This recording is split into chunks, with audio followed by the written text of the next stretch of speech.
special guest today, Keith Sherrington, I believe it is, right? Sherringham. Sherringham. And he's obviously, and he's from Australia, as you probably noticed from his accent. And he's sort of a expert in blockchains and cryptocurrencies, okay? And since this relates to this class, I'll let him talk about it because he explained it very well. As now I have some idea what the heck they're talking about blockchains, so particularly, so, okay? So thank you very much, Tom. So what happens, the backdrop to this was, Booben and I are old cohorts in crime from Australia days. I was over here for the week. I gave a talk on Tuesday, and Tom asked me to come in to present to you today. I've slightly restructured the sequence of the slides and that sort of thing, but ask lots of questions as you go through. Yeah. Is it possible we can record this? By all means. And I can send you a link as well. Yeah. I'm doing exactly But that. by all means, Dr. Unhoker, he teaches but by all IT, means, right? by all means, record it as well. Yeah. And the slides, use the slides. If you think I'm an idiot and I'm wrong, just yell out. Okay. Now, my background is a little bit of IT, a little bit of business, and really I do business consulting. I'll give you a couple of examples. Turned around a $35 million IPTEL, that's the Internet Telephony Phone programs for Qantas Airlines. Saved Optus, our second largest telco, $20 million. I've automated chess settlements for HSBC in Asia Pacific. Chess settlements will get to, that's where stocks get traded and settled. So I know enough about IT, and I come highly from a pragmatic business side to go get it done. Anyway, so what I want to talk to you today about is cryptocurrencies, blockchains, and how the sheer pragmatics of business is going to slow down their adoption.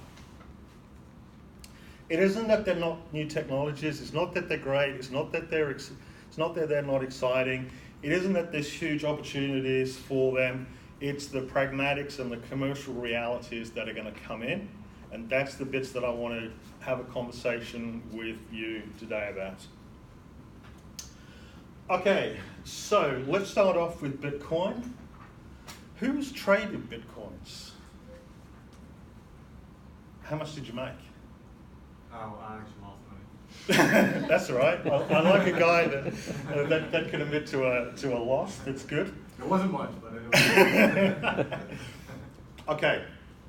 Across the tops, there's some lovely Australian dollars. Who's been to Australia? Where'd you go? Brisbane. Brisbane, lovely place. I was all over. I went to Melbourne, Brisbane, Sydney, Uluru, and Cairns. Okay, for those that don't know, Australia is roughly the same size as the US. Forget Hawaii, Alaska, and a bit of the Great Lakes. We're 23, 24 million population. Our population is less than the population of California, stretched into the US. Okay, now, has anybody got a dollar note on them that I can borrow? You will have it back, I promise. I got a 5. That's fine. I got $1. That's fine. Okay. I give you $5 for whatever it is. Right. Who knows why I've given you the $5?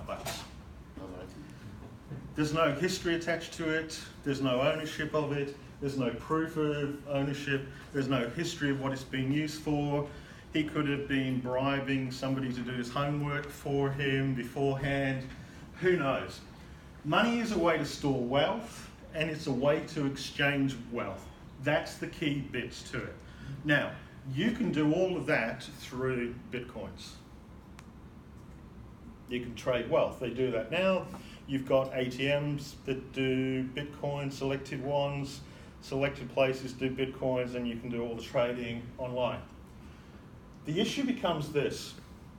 When I gave you your $5 note back, there was no concept of payment party details, how much, locations, currencies, what it was for, risk management of the transaction, because that could have been my $5. There's no way to know. It's just an endless argument. So to complete a transaction, you've got to have a whole series of information that goes with the actual $5 note. Bitcoins don't track all of that. All it is the equivalent of giving you $5. Okay? Now, has anybody ever been involved in money laundering? You can be honest with me. What do you know about money laundering? Oh man, not sure not to disclose everything, but You're being taped, remember that. As your lawyer, I advise you not to answer for fear of It's incrimination. officially getting recorded. just in case, a disclaimer. Okay, let me ask the question the other way.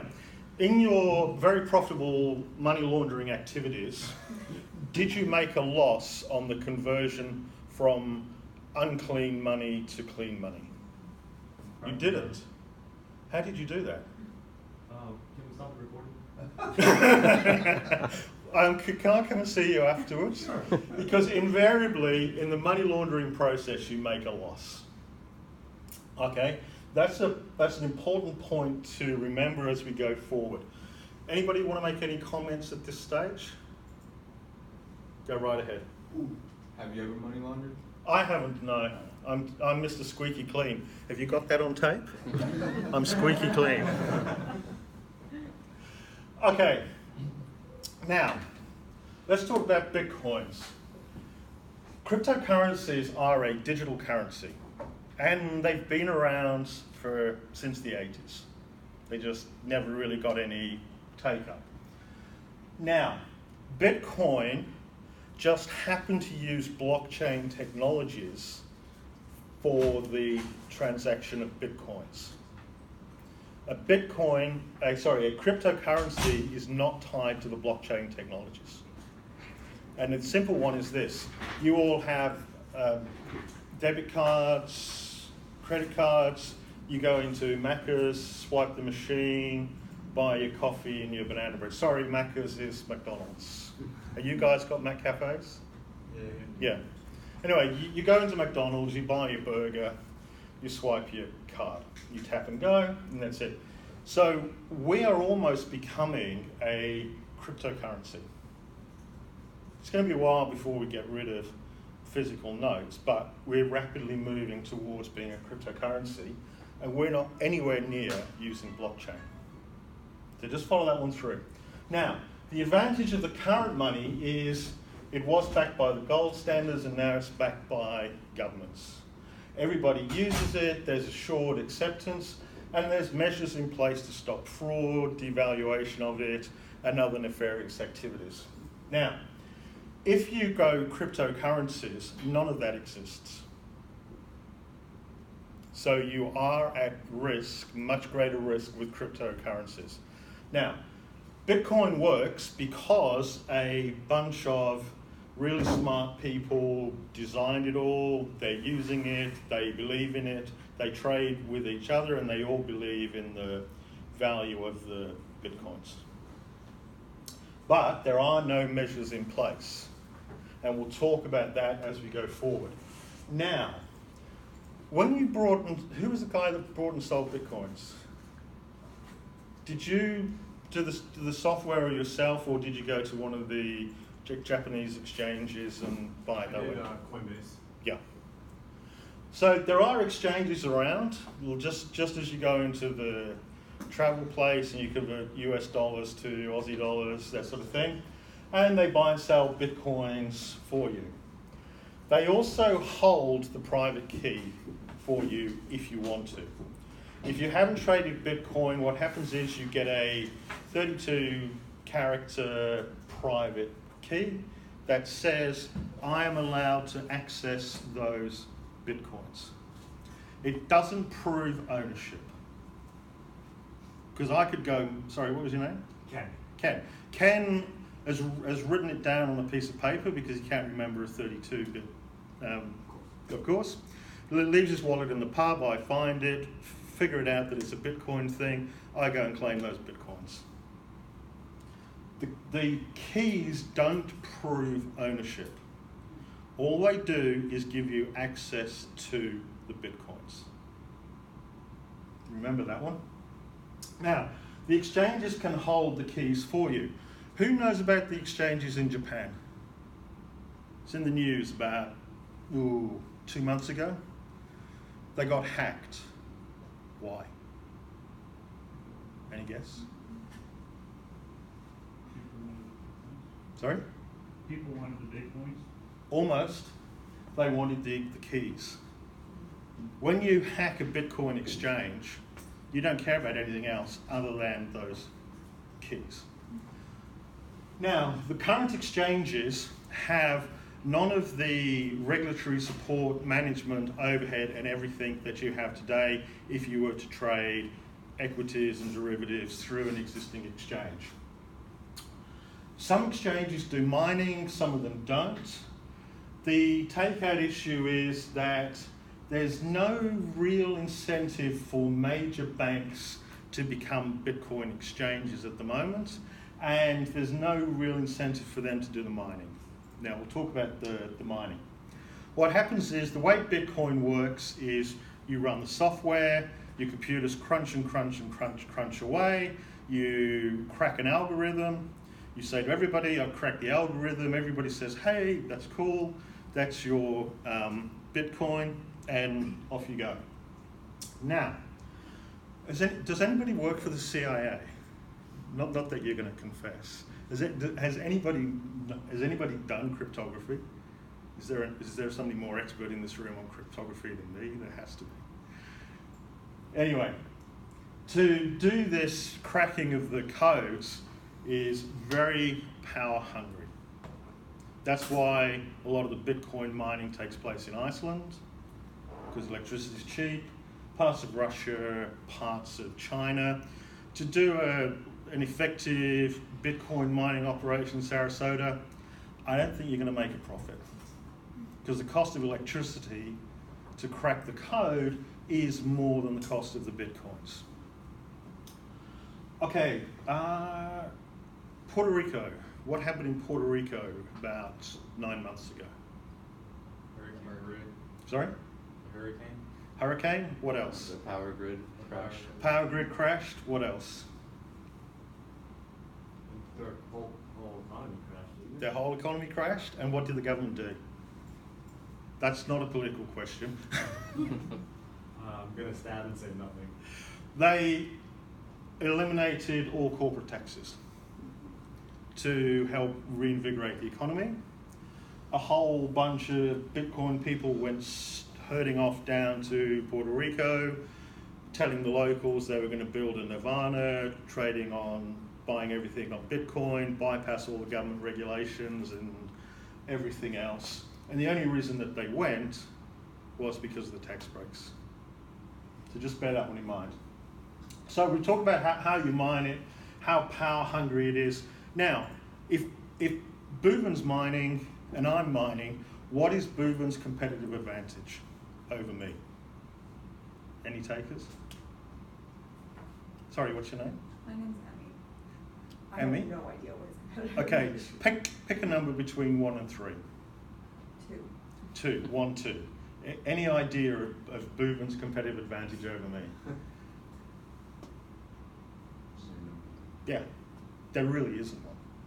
Apart from ramping up the number of boxes, and apart from somehow writing a better way to crack an algorithm, which is very hard to do, there is no competitive advantage. So why, as a major bank, am I going to get involved doing Bitcoin? Now, you could form a syndicate.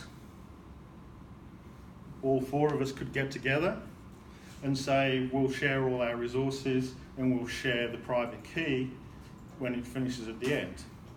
Bhuvan says, you can't trust Keith, he's a shyster, yeah? I'll just don't tell him and we'll just keep the money to ourselves. And sorry, what was your name? Juan. And then Bhuvan will have exactly the same conversation with Juan, or he'll knock you off. Yeah, seriously, it's actually happened. So at the moment, there's no real incentive for major financial organizations to get involved in Bitcoin mining.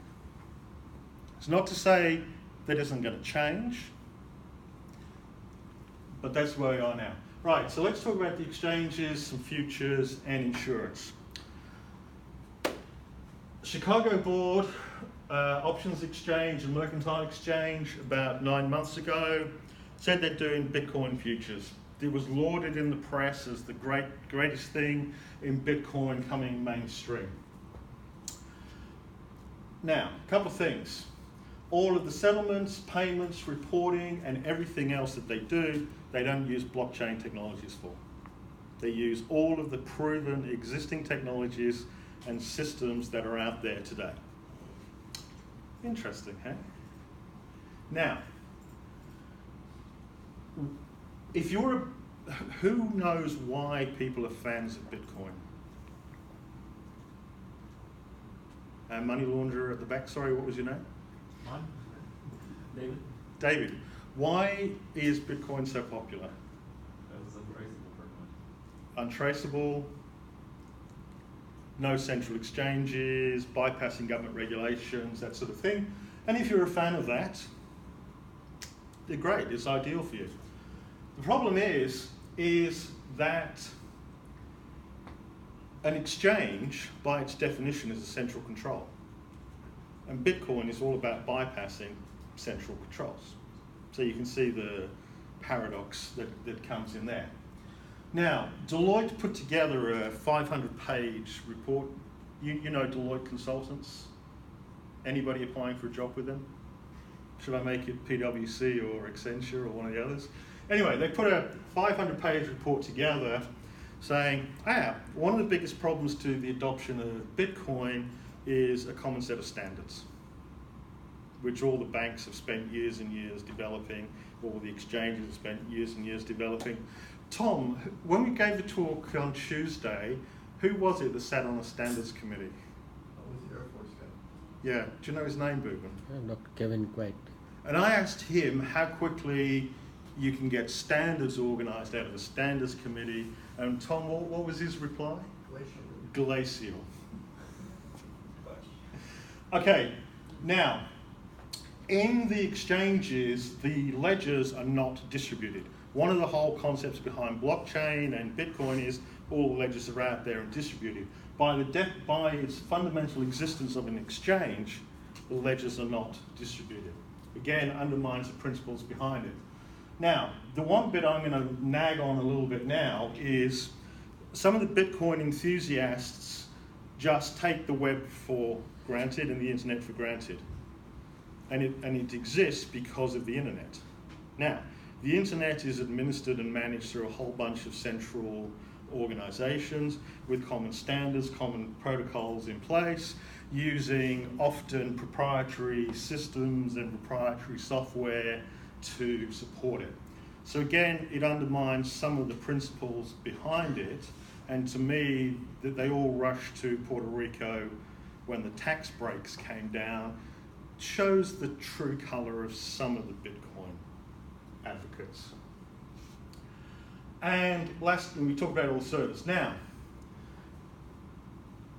Bitcoin futures are not getting the level of take-up that the hype led us to believe. There's nothing unusual there.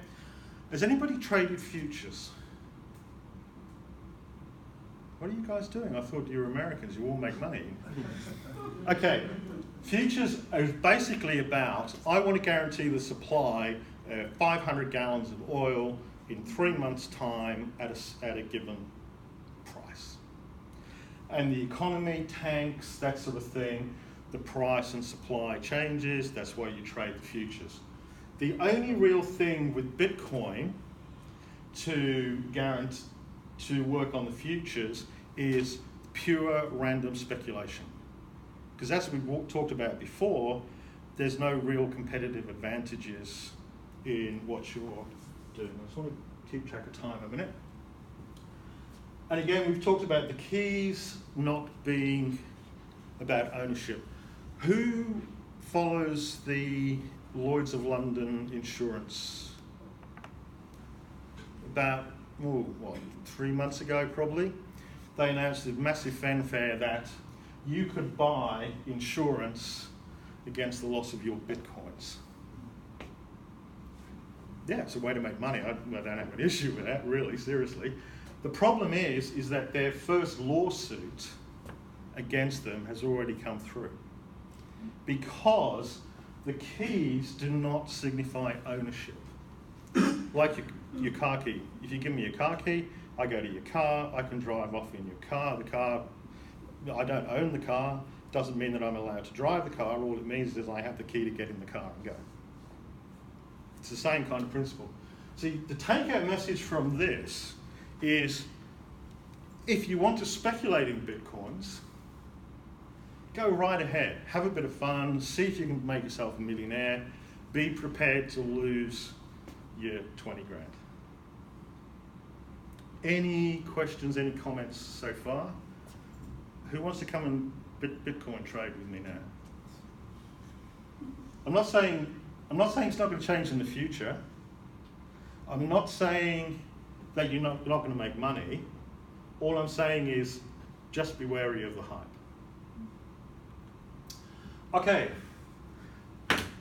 Anybody heard of Swift? Tom, what's Swift? It's a way to transact between banks and. Yeah. In a nutshell, it's a messaging system between all the global banks to transfer money.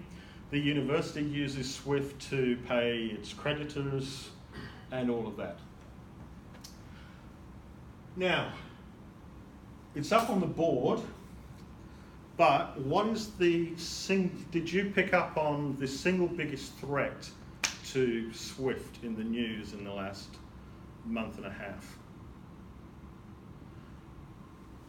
What I'm about to say is not a statement on American government policy either way, okay? America has decided to pull out of the Iran deal. You've heard of that. What that means is, in American terms, Iran is now on a sanctions list.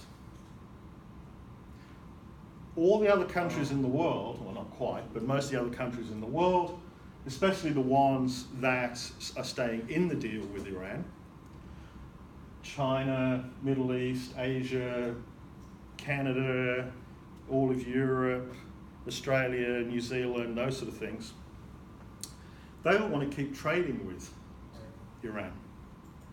Now, I would say this no matter who the president is, yeah? And I'd be saying the same thing if it was another country pulling out. So I'm not want to get into any politics here. So what happened was that the whole SWIFT payment system is now threatened. And America has said, that's fine, go and create a new payment system. As if you're going to do that overnight. So, of course, the Bitcoin advocates raced in and said, if you did all this by Bitcoin, it wouldn't be a problem. It would fix it all overnight. But I'm going to ask you is that true? How are you going to fix a political problem? It's not that SWIFT doesn't work. It's a political problem that threatens SWIFT.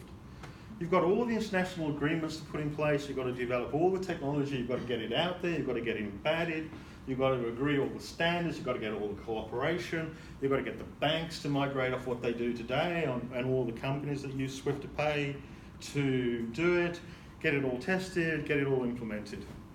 We can do that in 10 minutes. If that were, obviously not going to happen, but if it were, who would be the one representing Bitcoin? Brilliant question. Have we got a packet of Tim Tams for this guy? I'll come to that on the next slide and make sure I come back to it. So again, I'm not saying Bitcoin's bad. All I'm saying is a whole bunch of business pragmatics are going to kick in to stop it and to stop its uptake.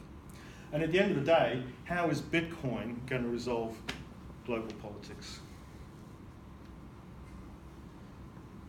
If you've got an answer, let me know. Any questions and comments? I'm going to go to the next slide and make sure I come back to your question. Let's move on.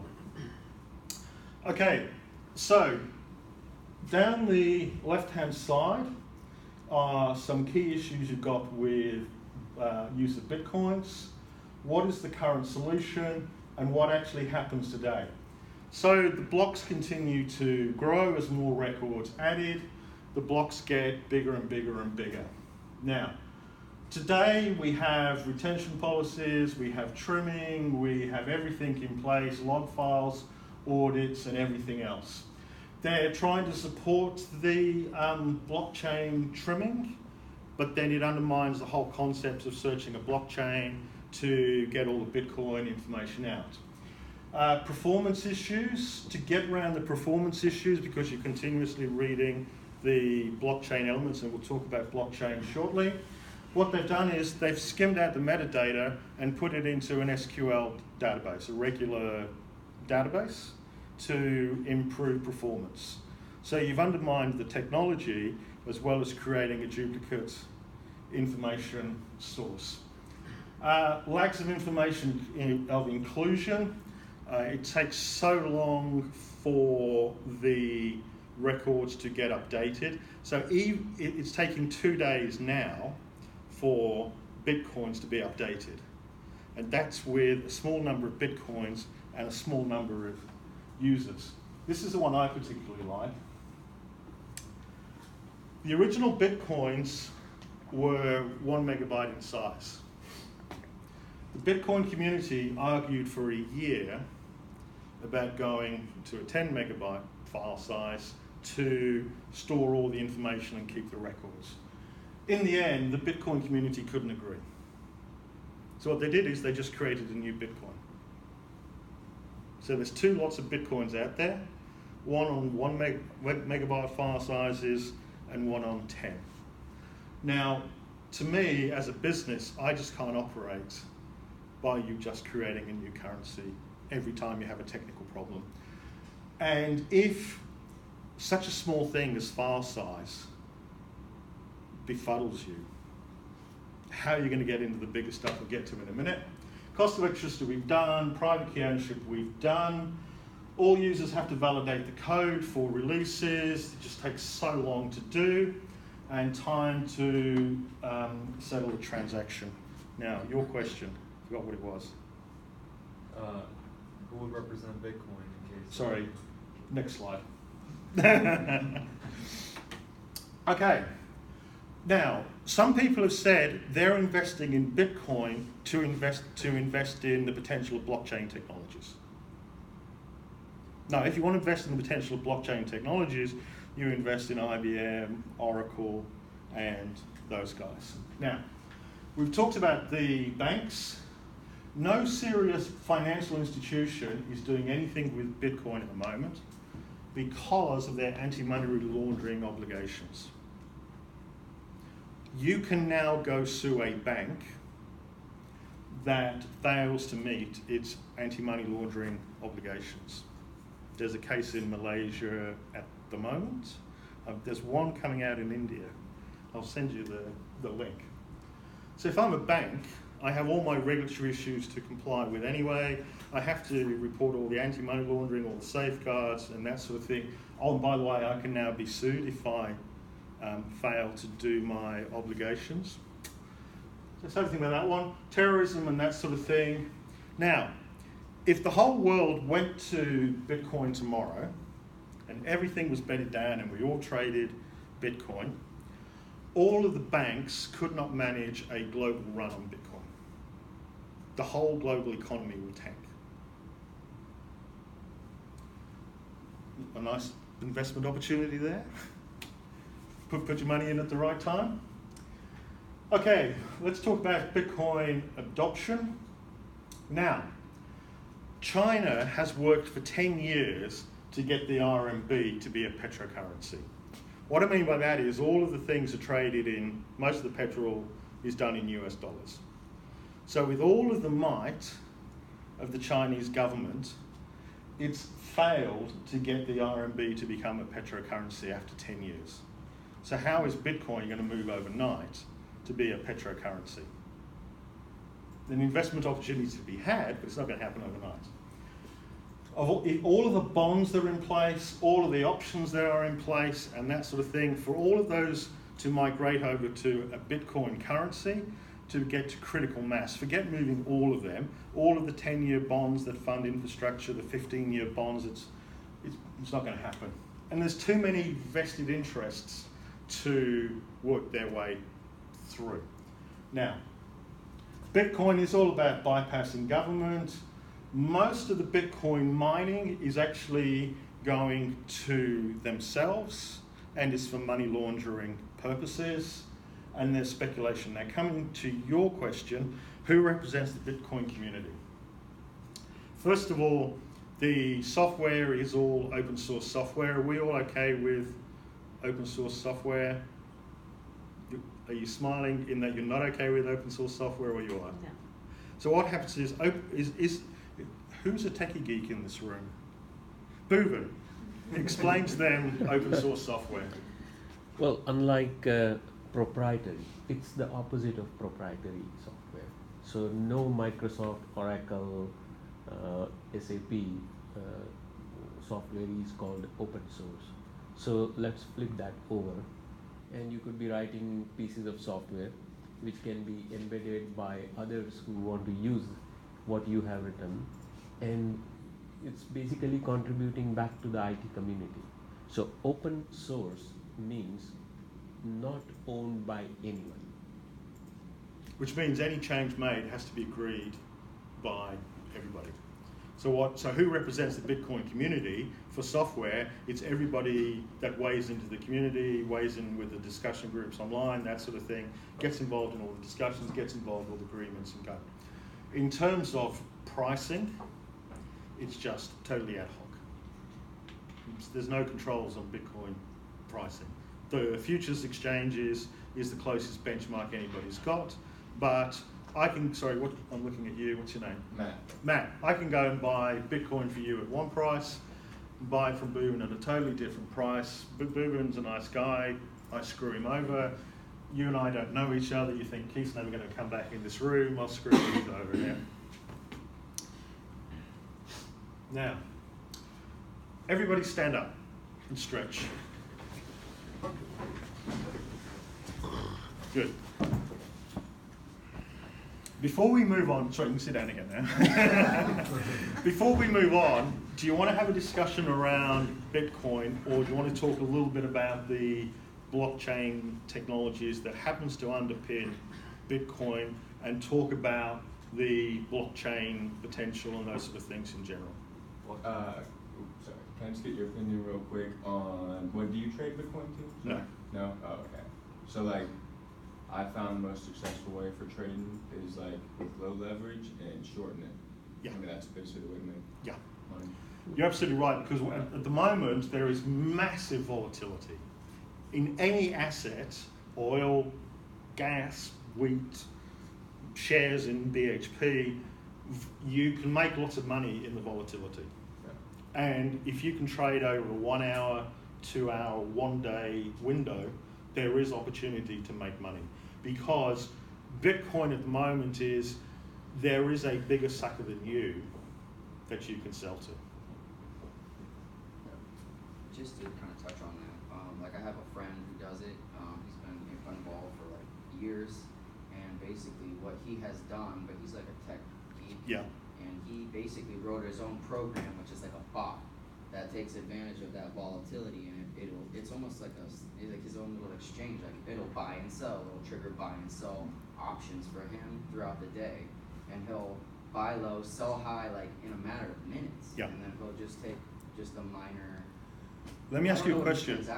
Is he actually converting those Bitcoins into US dollars? That's my biggest issue is there's no ability to convert. The only thing he can do is use his Bitcoin to buy. Correct, and that's the issue. Because whether you like government bureaucracies or not, don't park that conversation.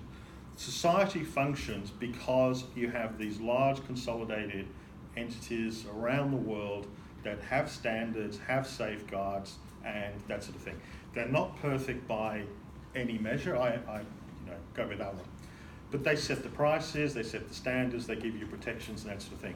And a lot of the Bitcoin trading that you hear is not, I've suddenly got 10 Bitcoins, I've converted them into 50 grand US and I've pocketed 50 grand. It's, I'm up 10 Bitcoins today and I'm down 20 Bitcoins tomorrow. And it's the price of conversion, which is totally uncontrolled, totally unknown. And who represents the Bitcoiners? They just argue amongst themselves. and that's where the problem comes in, and that's why it comes back to the anti-money laundering and everything else. Great question. We got to give this guy a Tim Tam, yeah? Anything else before we move on? Sorry, what's your name? John. John. Anything before you move on? Are you finding this interesting? Are you finding it challenging? Yeah. Are you going to go away and trade bitcoins? Don't let me deter you. I'm not here to deter you. I'm just painting a picture of the business pragmatics that's going to impact the uptake of cryptocurrencies. Okay, let's move on to blockchain. Now, don't bother about reading the slide, just read the cartoon that I stole off the web while I talk. A blockchain is just a database, that's it. With a few bits of software around the edges, that is it.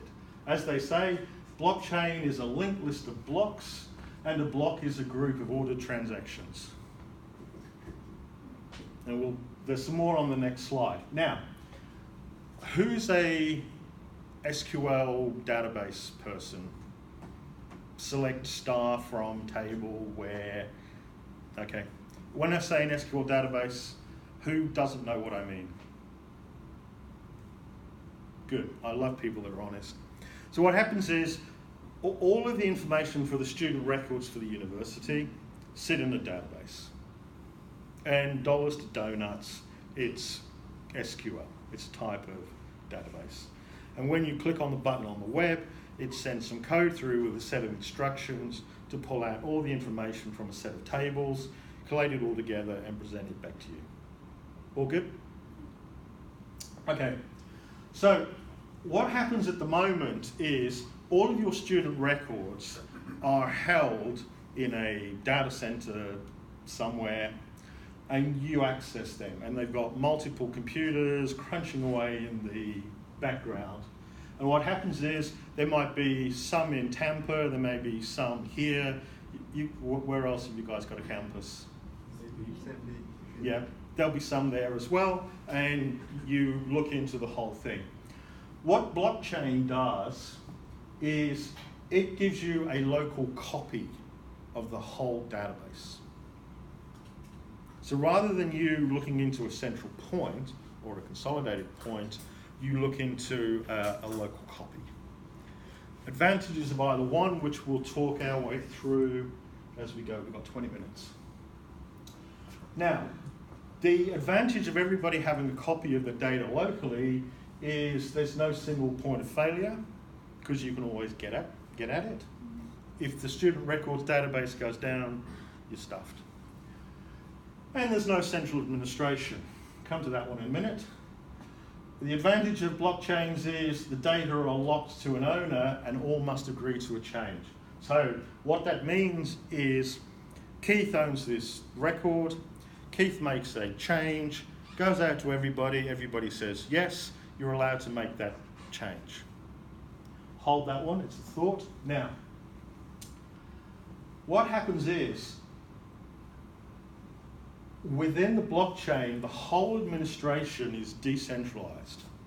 So what happens is Keith administers it, Juan administers it, and that sort of thing. Whereas with the university, you pay a bunch of people to do it for you with all the role-based permissions, restrictions on access to data, and all of those sorts of things. So what they say is, no single authority will be able to take away your asset or change its history to suit their needs, giving you an immutable audit trail of what's happening. The problem is if you've got to get everybody to agree to a change, everybody gets to see all of the information, whether you want them to see it or not, it has problems. Plus, what happens today is when you log into your student record system, you get to see yours, but you won't get to see John's. Booven gets to see bits of yours, but not all of it. I get to see bits of yours that may be different to his, because you may be a drug addict and alcoholic, sorry, no offense, but it's not going to stop you getting your degree. Why does your professor need to know that? With blockchain, it's all out there. Okay, so the issues to consider is the slow development time. We touched on that. Now, this beautiful thing here about the integrity of the record, if I've put the wrong grade on your paper and you failed your course, everybody has that record that you failed your course. Now, so whilst there is integrity of the data, if the value is still wrong, it is wrong everywhere. So blockchain is not going to fix that problem. Okay, there's no ways to stop people doing bad things on the system. Here you've got the administrators of the database for you. You go in and hack records and do things, you get chucked out. Here there's no way to stop it. Obviously it's costly. When we talked about Bitcoin, because you're continuously reading the whole blocks, it's costly to keep going. Upgrades are voluntary, hard to manage, and when we talked about Bitcoin, we talked about scalability and performance issues. Did everybody read the cartoon? Actually, we should talk about this. Much more exciting. Okay, so as we said, it's just a flat ASCII file, that's it, with a few bits on it. We've talked about, the database is consolidated, blockchain keeps a local copy. Now, the encryption is the common regular encryption software you use for your computer. You can go buy from Symantec and all of that sort of thing. They don't have their own special encryption, they use the commercially available stuff. So if you're a conspiracy person and believe that the CIA or ASIO is the Australian spy agency, has hacked the commercial encryptions and monitors everything that you do, it's exactly the same with blockchain. We've talked about open source thanks to Boo's lovely example. Now, authentication is one of the key bits. So what happens is you have a public key and a private key. A public key allows you to access the information in the blockchain. The private key allows you to make changes. That's a highly simplistic, stylized thing. That'll do for now. Now, blockchain has been advocated to cure world famine. It's out there, go Google it. I don't know how it's going to happen, but it is. Okay, UK health records. About 18 months ago, all of the computers in the UK, part of the government hospitals and healthcare, massive denial of the service attack, whether it was Russia, Korea, don't worry about it, and patient records got hacked. The blockchain community stormed in and said, well, if everybody was using blockchain, your records wouldn't get hacked. Two problems. First of all, the reason that you could get into the patient records is because they were running old firewalls. Firewalls are the things that protect you from stop you getting in with out-of-date software. They were running old versions of PCs without all the updates, without all the operating systems, that sort of thing. So even if you had all your data in blockchain, you're still subject to the same fundamentals.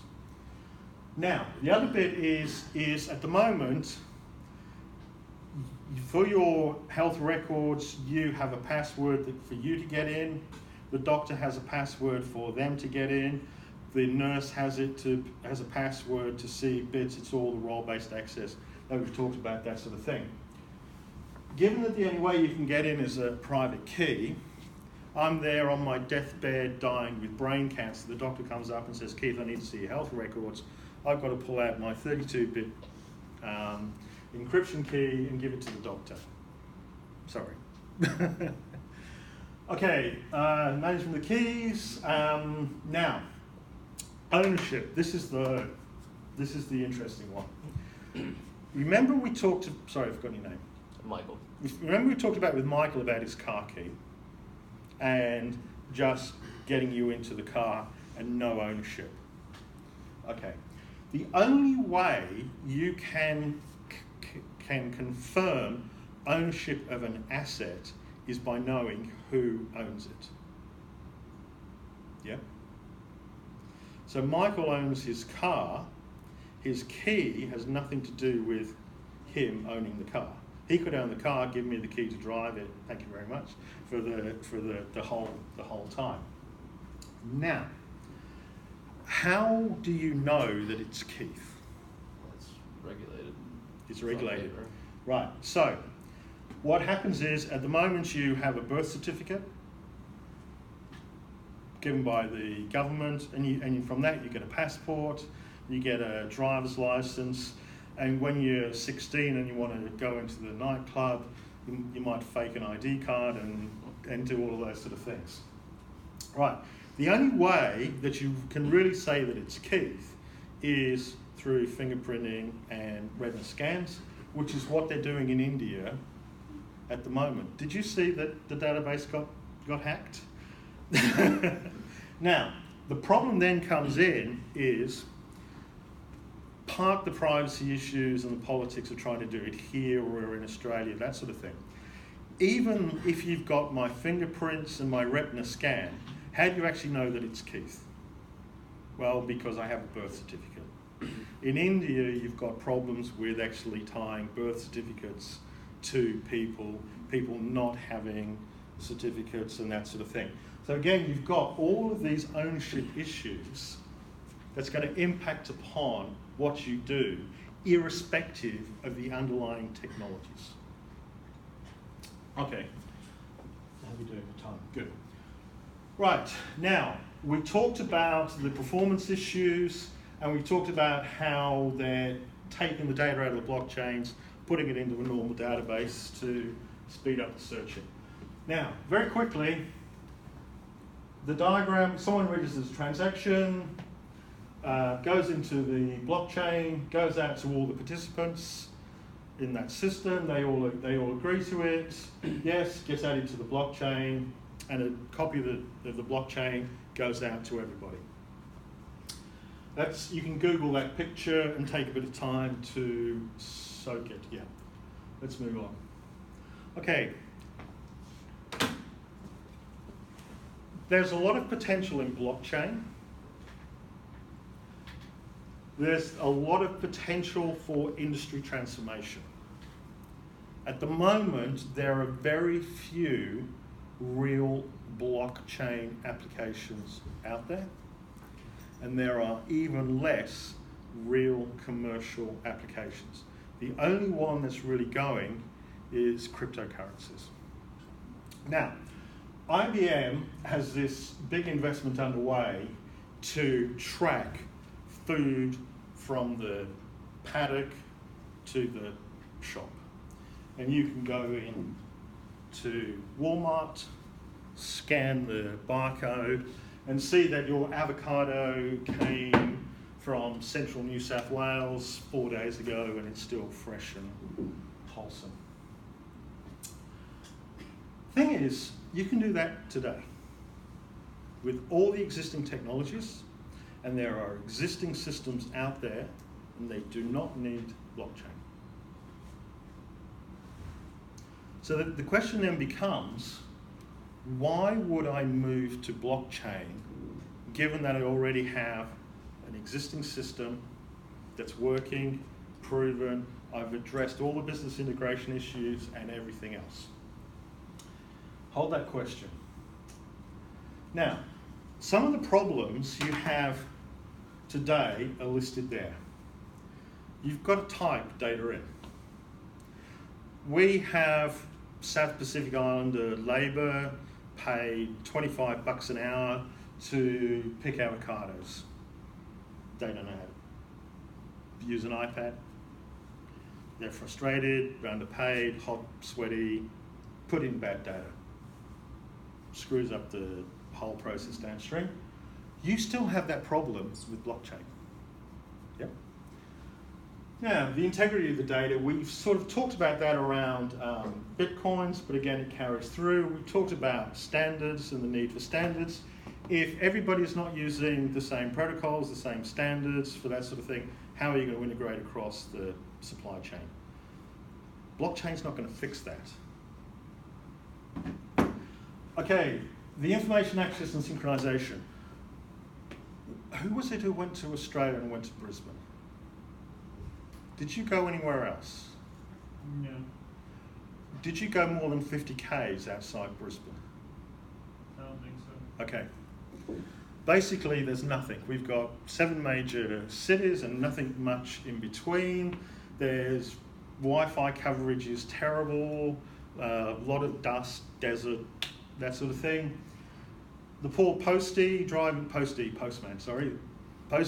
around in his van, dropping off a parcel, enters it into his iPad, you sign for it, no Wi-Fi coverage. He has to wait until he gets back to base to then synchronize with the database that's held in, say, Brisbane or Melbourne. Oh, and by the way, it's got to withstand dust, rain, salt, all of those sorts of things. The guys out in the paddocks picking the avocados, exactly the same thing. Blockchain's not going to fix that problem. Now, you've got to get everybody skilled, you've got to get everybody trained up, and you've got to ensure the take-up. So, what happens is you have suppliers who provide avocados to Walmart that they're not in a position to give Walmart all this information for whatever reason. They haven't got the money to invest, they haven't got the people tied up, they can't invest in the technology, that sort of thing. So when you scan in Walmart, it goes beep beep, no information. That problem exists today with a system that works. Blockchain isn't going to fix that. Okay?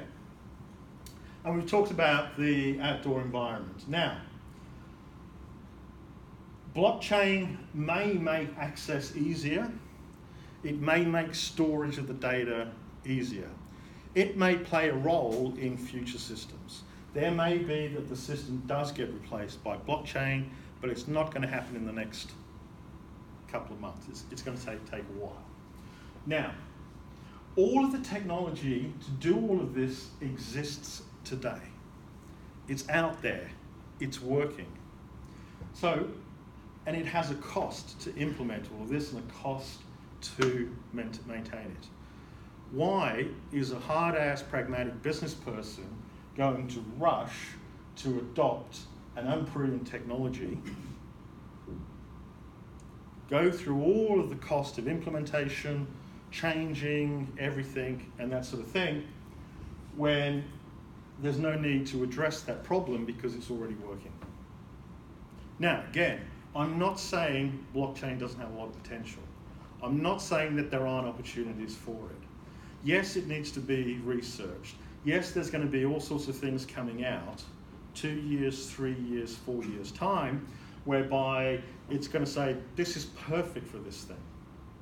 But it's just not going to happen overnight, a la the blockchain hype. So just hold that thought for a moment.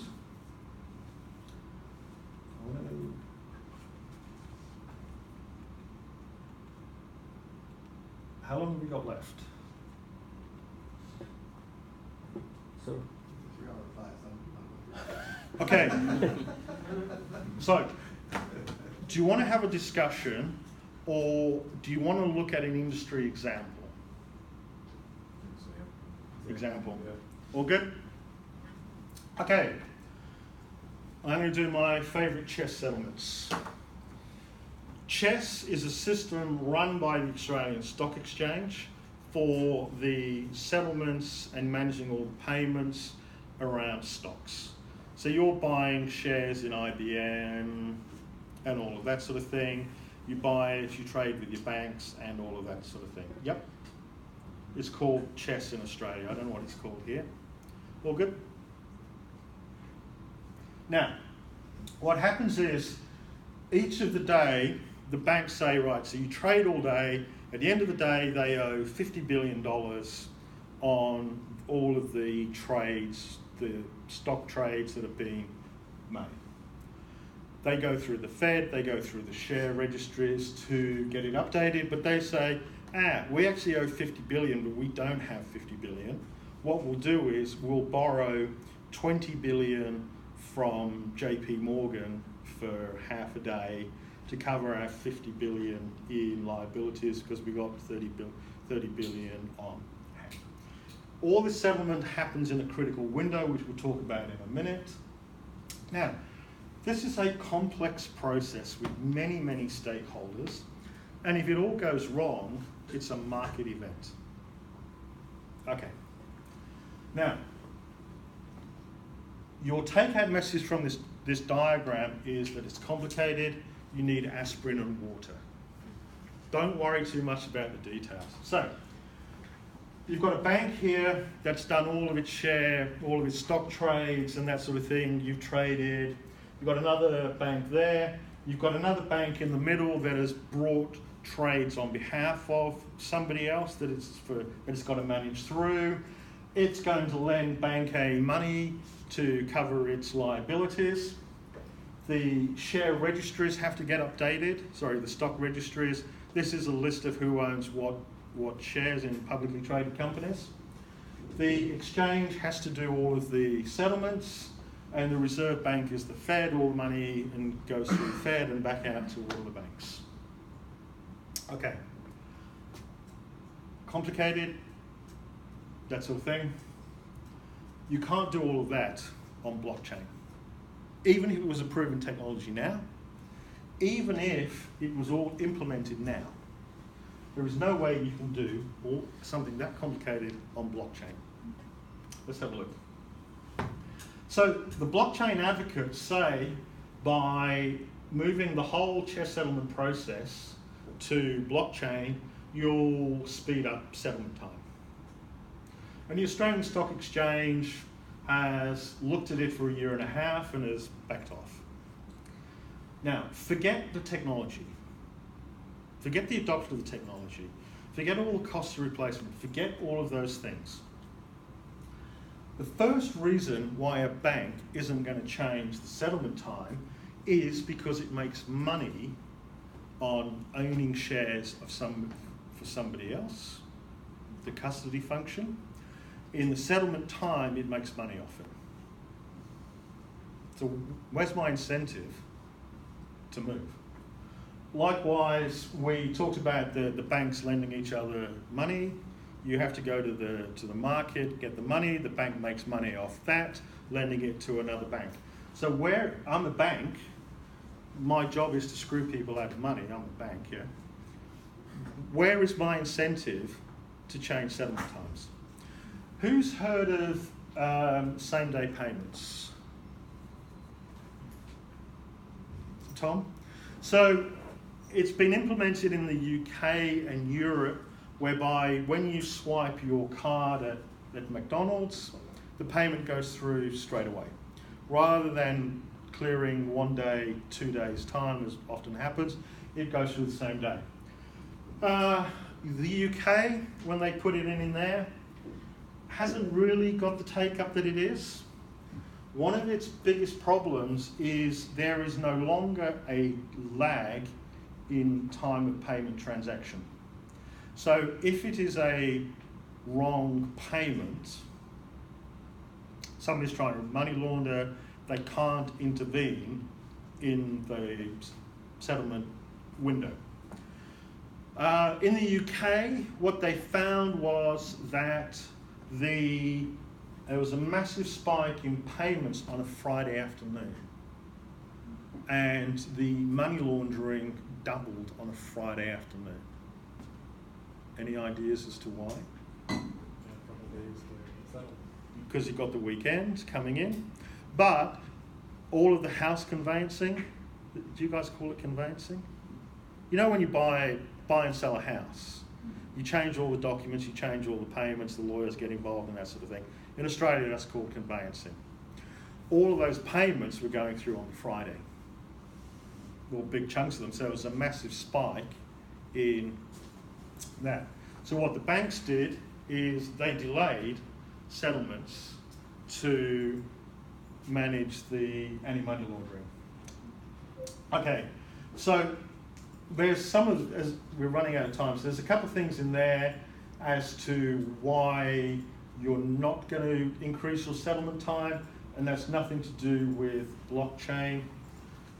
do you want to keep going for 5 minutes, or are you racing off to something else? Do about 5 minutes, then we'll take a break. Yeah, okay. So at the top is a list of all the things we had to do to fix the technology side when we automated the settlements. We had to manage all the stakeholders, fix up all the processes, test everything. We had to run a production service for 4 weeks in test mode with regulatory sign-off each week and sign-off from all the other banks that were involved in the automation process. And we had complex regulatory issues to get through. Just going to blockchain isn't going to fix any of those issues. They're still going to be there.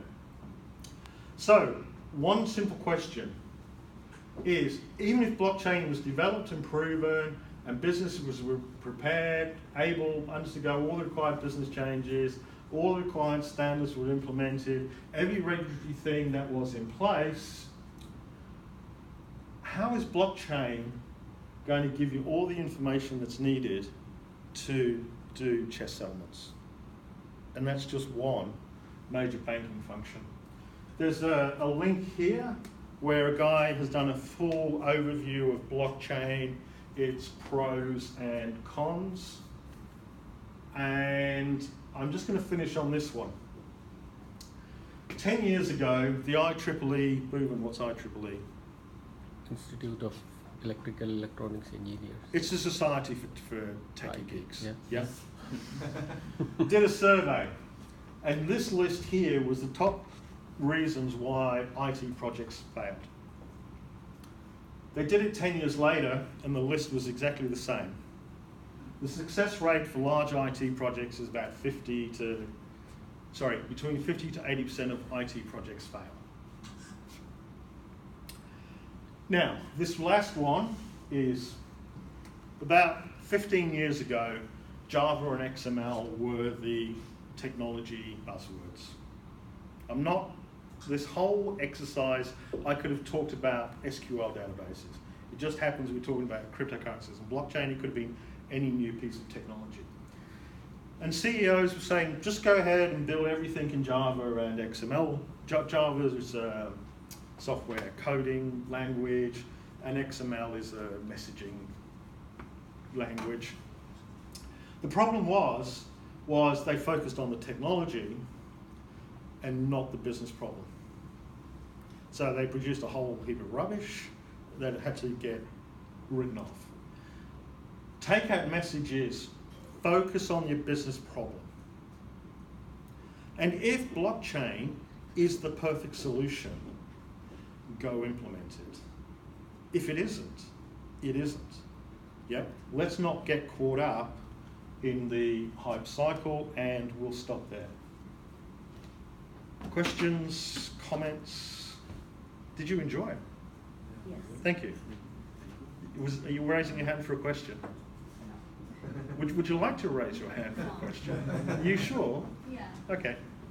I got a question. Fire away. What do you do in relation to all of this? Are you just like So, an expert on this? Or So so where I fit in, that chess example, I automated chess settlements in Australia for HSBC. We had 4 major global banks that we did custody and clearing for, so we had to integrate with all of them. And that was one of the projects that we got through in big success. As I said at the beginning, I've done a whole series of large business and IT program management as well as business consulting. But the chess one is interesting because it's this thing about you've got to address all of the business issues around the technology. Your regulatory, legal, all of those things. And it's not the technology that's the problem. It's everything else that goes with it. In a program that big, your technology is that much of a problem. It's everything else that goes with it, which we'd like to talk to more about here, but we're not going to get into it. But the other point is what is the best technology for the problem? You don't pick a technology. You find the best technology mix to solve your problem. And the issue with blockchain at the moment is we're falling back into that Java XML one, whereby, oh, just go to blockchain, it's just going to fix everything. It isn't. Good. Question? No? No cookies for you. Next row. Next row. When are you going to Brisbane again? Can you come see me about the money laundering at the back where you didn't make a loss? Sorry, what's your name? Brian. Brian? You've already said no questions, so we're not going to ask you. No, we're skipping over you. I just wanted to say a lot of that was over my head, but it was really interesting. Okay, come and see me afterwards. All good? Tom? The only comment I was going to make at the session was, you always got the problem with Bitcoin where you got the issue of time to transact. You imagine waiting, like last time I heard about it was 20 minutes to do a transaction. Imagine in this country doing 21 minutes to confirm a transaction. Yeah, it's 12 seconds. Yeah. I mean, By all the existing, it's a regulation. Yeah, It's by 12 all the seconds. existing Yeah. proven technology, Yeah. and by regulation, when you swipe your card at Macca's, it Yep. settles within 12 seconds. And at the moment, the best Bitcoin performance is over a day. Sorry, go on. Right? I just want to say, like, it's more like an opinion, but just my perception of the Bitcoin thing. Like, I want to say, like, I grew up with the internet, so I've kind of been watching this. And when Bitcoin came out, I was kind of like very, very skeptical about it. But I remember, like, back in the day, before social media, forums and all that stuff were a thing, and they had this program called Folding at Home. And you would basically you install this program, and what it did, it would utilize your computing power, and you would help crack some algorithm at Harvard, MIT, whoever developed the program. And so you'd leave it on, and you'd get points. Yeah. And like, and you'd be in forums, and that was just like a big circle jerk. Like, we got these points, and I've got 16,000 points, and you've only got 10,000, and you wouldn't really get any prizes from it. Well, then Bitcoin comes out, and I see the same kind of circle jerking. And so now they've kind of financially, supposedly, incentivized this kind of mining activity. Now it's not just leave your computer on, now it's build a supercomputer, attach yourself to this network, Yeah. provide power for us, whoever. I don't know who's utilizing the processing power.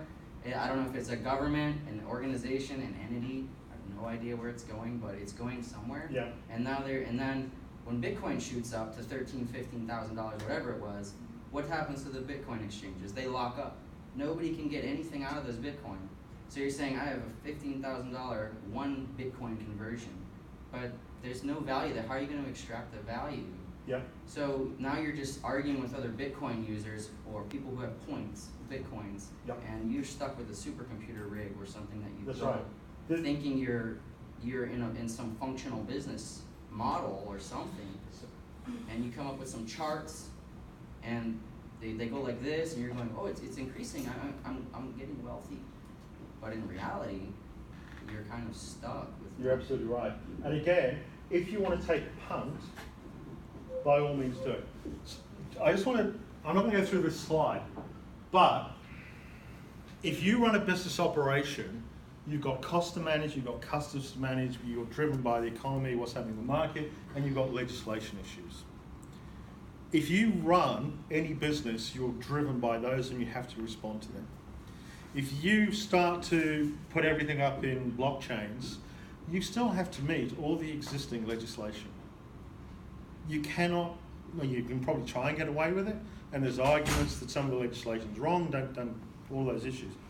But when you go run an operation, a legitimate operation, you still have to meet all of these requirements.